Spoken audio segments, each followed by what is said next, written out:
For first-time visitors to the Planet Esme Bookroom, that's how we welcome you to the Bookroom for story times, book talks, and fabulous author events like we're going to have today.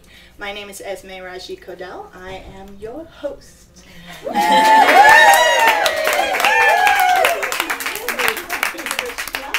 of you who are from out of state and who schlepped all the way from McCormick Place, I really want to welcome you to the real Chicago on the north side. And I also want to just take a minute to talk about the space you're in. This is the Planet Esme Bookroom, a wonderful world of children's literature, as you may have discovered. It's a collection of approximately 12,000 of the best children's books from mostly from the late 20th century, early 21st century.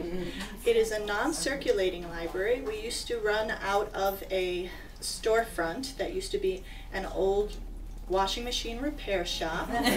We moved into it after my husband broke his toes tripping over the books, and we decided it was time to share it with the community. We opened the collection up as a research library and a community center for 3 years over on Pratt Avenue in Chicago, and then after our lease was up, we needed a spot, and this place was available and reasonable considering the recent downturn. So all of the activities that we do here at the Bookroom are based on principles in the book I wrote, How to Get Your Child to Love Reading. And one of those principles is making the best out of whatever you have. So I hope you've enjoyed the visit to this spot, and it will help you imagine how you can use whatever you have to make literacy happen in your communities, which many of you already do as superstar librarians. How many in this room are librarians? How many are teachers? How many are authors? Parents? Homeless people who heard there was Blint soup. I also want to take a moment to remember basically an immortal in the world of children's librarianship and children's literature. I have her picture here. It was a wonderful woman by the name, thank you, apartment person who knows how to ring someone up. It's the marvelous Colleen Sally. Oh. Yeah, let's give her a hand up in front. Colleen was an amazing children's literature specialist and the author of the very fun book Opossumundus and the Opossumundus series that came out from Harcourt. It's a little bit hard to imagine an ALA conference without her. I think only Snoop Dogg could throw a better party at the holidays.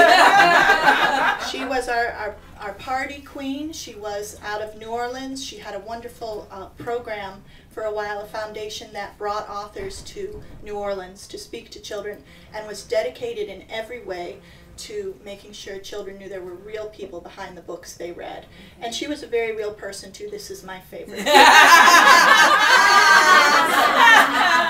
So I just wanted to give a shout out to Colleen.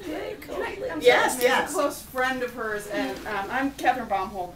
Just a second. Wait, say who you are and from where you are. Okay, I'm from the University of Southern Mississippi. Woo-hoo! I'm the director of the Children's Book Festival there. For those of you who haven't heard of it, I'm trying to make it a pretty major deal, and this past year we had Judy Blume, Ashley Bryan, Jane Spivey-Gilchrist, and a whole bunch of other really important, and Gigi Morales, and that's one of the things I wanted to mention.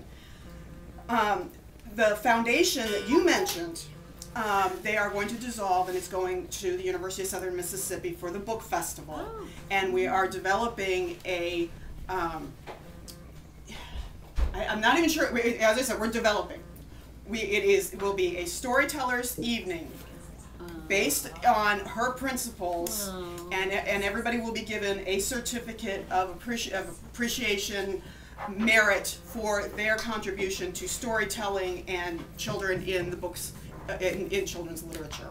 But one of the other things I wanted to tell you is that Juji, who was did the storytelling up for us this past year, she brought this wonderful puppet I think she made of Senor Calaveras, and Senor was going around looking for just the right hat, and she kept pulling out all these different hats, and he's a little guy about this big, his head's about this big around, and finally the last hat that he tried, he pulled out Colleen's hat. Everybody. And it fit right on him, and he became the centerpiece for everything. But for those of you who don't know, her last E Possimundus book, in fact, yes, it is an E Possimundus book, comes out this fall. And the last, yes, she had one in process. The last time I went to lunch with her last May, she was telling me about it, and one of the things she was so proud of, because she said, Janet Stevens told her she just had this image in her mind of E Possimundus dead, and she wanted to draw E Possimundus playing dead. And so she badgered Colleen about coming up with a story. And Colleen read, and she said, you know, all my stories, you know, it's not really hard. I'm just stealing everybody else's stuff and rewriting it. She said, I couldn't come up with anything until she said, and then finally, damn it, I just had to write one of my own. And she said she sent it off to, well, she sent it to her daughter, who said it was the funniest thing she'd ever read. She sent it to Harcourt, and she had a contract within 2 weeks. Wow. So I cannot wait to see this book. But anyway, Colleen is a very special friend of mine. She is very special. And if I could just say one more thing about Colleen, I think it was the year 2000, the American Library Association conference was in New Orleans, and she had me come over. I was an upstart author. I just finished my book, Educating Esme, and she invited me over even though I wasn't a children's book author, because she said, someday you will be. And it was an incredible time, and she kept yelling at everybody to eat grits. She had made grits. And when I was thinking about doing this today, I thought, oh, I don't know if I can have everyone over. The apartment's so small, the book room's small now. And I just thought of Colleen and how she just welcomed everybody in whatever space she had. So she definitely is in spirit and partly responsible for today. So hooray, Colleen.